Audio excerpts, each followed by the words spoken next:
السلام عليكم ورحمة الله وبركاته. شلونكم بنات؟ اليوم راح أسوي الفلافل خطوة بخطوة، وهم طريقة تفريزة راح أراويكم إياها. الفلافل اللي أنا أسويه كلش طيب، مو أحمد بنفسي ولا أحمد بالطريقة اللي أنا أسويها، بس كل اللي يذوقون الفلافل اللي أنا أسويه يقولون حلو. المكونات عندي هنا حمص غسلته ونقعته ليلة كاملة، وراح أخلي وياه بصل وطماطة وثوم. إذا عندكم كراث، أنا ما عندي كراث، كرفس. باقي خضرة هم تفلسونها وتخلونها وتثرمونها. الطماطة أكو بيهم ما يخلونها، بس هي تعطيها طعم كلش طيب وتخليها طرية وما تنشف. هسه بديت أثرم بالحمص.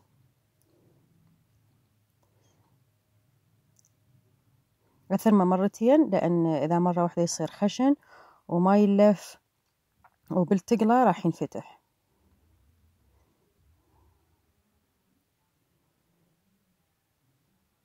مرات أخلي وياه باقي خضرة، هم يعطي طعم كلش طيب. أخلي وياه كراث، بس إذا كراث يصير أخضر العجين، خصوصا إذا صارت الكمية هواي. هسه راح أضيف البصل والثوم.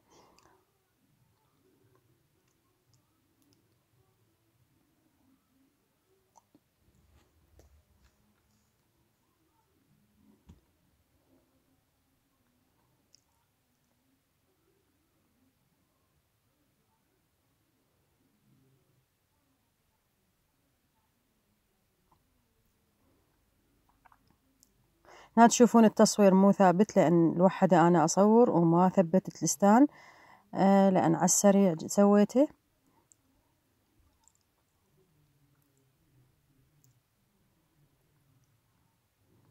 وهنا من بعد ما كملت كل الكمية ضفت الطماطة من بعد ما ثرمته مرتين. ضفت الطماطة، هم تنظف الثرامة، ما تبقى بيها شي.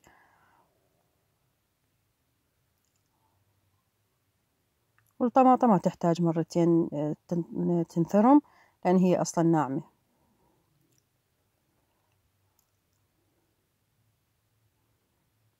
هسه راح نخلط كل هاي المكونات وراح أقسمها أقسام. كل وجبة راح أخليها بكيس وأخليها بالفريزر. ما راح أضيف لها لا بيكنج باودر ولا ملح، بس راح أضيف للكمية راح أتركها إنه على مود نقليها.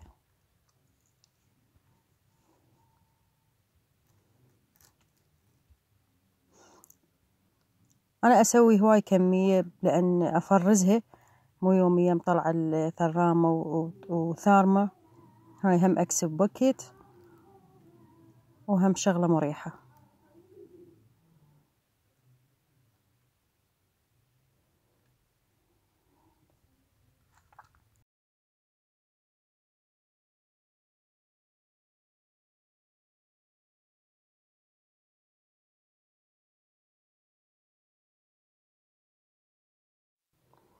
هسه راح نخلي هذا الجزء بالفريزر، والقسم الثاني البقينا راح أقليه. راح تشوفون شلون أقليه، بس قبل لا أقليه راح أضيف له ملح وبيكنج باودر. أكو بيهم يضيفون سودة، أنا أشوف السودة إذا انضافت للفلافل راح تعطيه شوية مرورة. هذا البيكنج باودر تقريبا خاشوقة أكل.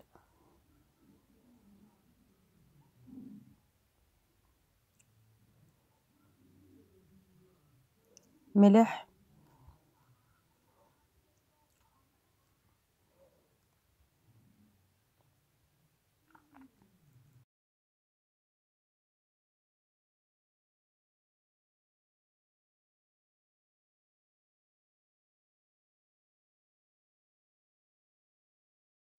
وهنا أنا خليت زيت إلى أن يحمى، وبعدين قليت الفلافل مثل ما تشوفون شكلها ومقرمشة، تخبل بصراحة، تخبل أطيب من فلافل بالسوق اللي يترسونها عجين ويترسونها خبز، وبعد ما أدري شنو يخلون وياها. تشوفينها منفوخة بشكلها حلو، بس من تذوقينها أصلا طعم ما بيها.